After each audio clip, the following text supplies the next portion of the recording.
How many people got hooked after this iconic scene? All he wanted was to buy discounted eggs. With his flowing hair in the moment he removed his glasses, his ethereal beauty shone through like a fairy descended from the heavens. Yet, despite his looks, his classmates still saw him as a gloomy otaku, completely unworthy of the radiant and popular Kyoko Hori. Today, as usual, the male lead visited Kyoko's house. Her parents adored him as their future son-in-law, and Kayasuke, Kyoko's father, was especially fond of him, so much so that he invited him to bathe together and even share a room when it got late. Seizing the opportunity, Kayasuke asked the male lead what he liked about his daughter. The fact that she doesn't judge people by their appearance. This answer earned him the father's approval. By the next day, the male lead had completely blended into their family, fitting in so naturally that they looked like they'd always been together. However, the sight of him and Kyoko leaving the same house was witnessed by someone from their school. Kyoko, after all, was a universally admired beauty, beloved by everyone regardless of gender. Soon, rumors about her and the male lead spread like wildfire. The entire school was in an uproar. Boys were jealous and resentful, while girls mocked Kyoko for her poor taste, laughing at her for choosing such a creepy guy. Hearing these comments, Ishikawa and Yuki were furious. After everything it took for these two to finally get together, some classmates still found it unbelievable, so much so that they confronted Kyoko directly. When they confirmed the relationship was real, they only sneered even harder. By chance, the male lead overheard everything. Though Kyoko and others told him not to mind the gossip, he knew at that moment it was time for a change. No more hiding. Time to reveal the truth. A stunningly handsome, refreshingly cool young man was about to make his debut.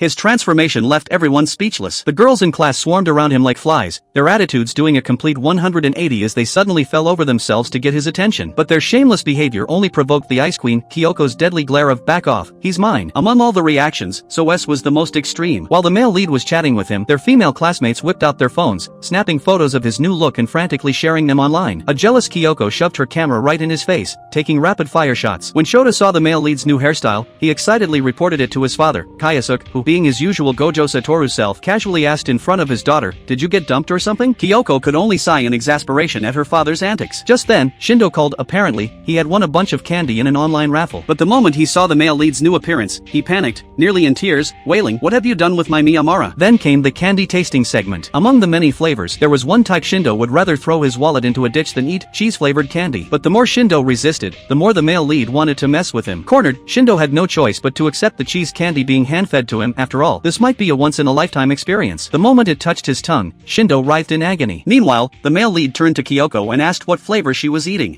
Flavored. Curious, he made a bold move. Before Kyoko could process what was happening, he stole a taste for himself. And just like that, he got exactly what he wanted: a kiss with the flavor of clay candy.